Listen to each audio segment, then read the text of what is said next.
So virtual memory management can be done using two techniques: demand paging or demand segmentation. We all know what was paging and what was segmentation. Only thing we change is the way we implement this: demand paging or demand segmentation. Let's go with it. In demand paging, logic is fairly simple. Those which are demanded, that means for which we have a demand, which we need, would be swapped in from the secondary memory to the main memory using mapping, and those which are not needed, they will be removed from the main memory. So the demand paging runs on one single concept: if needed. Please add it: if needed, then and only then bring it in memory.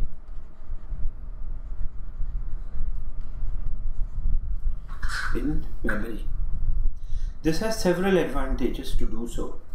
It is effective, it reduces overall transfer time, it can accommodate a large file into small files, or rather small memory, it can support various multitasking features.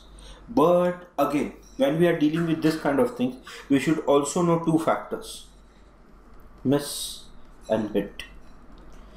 If we are trying to access a particular page and it is pre-existing in the table or in the mapping, then it is called as hit.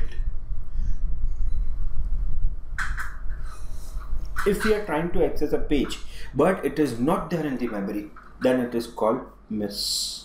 So we have hit and miss ratios over here. We would like to go through several algorithms which can allow this thing's prediction or this thing can be used, but those algorithms would be also evaluated on basis of hit-miss ratio. That means number of hits for which pages were found and number of misses for which page was not found. So let's go further. This is a concept which we are talking about. There is a page table which we are talking. Currently in the series, frame 0, we have fourth frame coming into, fourth page coming into. Similarly, for the second page, we have sixth coming into, and for the fifth, there is a ninth coming into. So this is just a basic idea what we are trying to say. Along with the on demand, we also talk about valid invalid. Why valid invalid comes into picture? Let's see that. As you can see, this is a page table which we have over here. Now if you carefully see, there is something called as a valid invalid.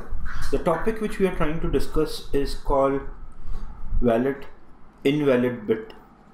What exactly it is and how we are gonna talk about. Now when we talk about valid invalid bit, we'll work one simple way. There are two options, V or I. If the bit is set to V, means it is valid, means it is available in memory. I simply refers not in memory. Another way of saying V are for those pages which are already in memory, so they will have a hit ratio if demanded. I are not available in memory, so in case of request, they will have a miss ratio, or rather miss, due to which a transfer is initiated. As we can see in the main memory, ACF standing for page 0, page 2 and page 5 exists. So with reference to that, a bit 4, 4, 6, 9, that is for page 0, page 2 and page 5, we have set to V. Other pages are not existing in memory, hence for that it is invalid. So this is a job of valid invalid bit.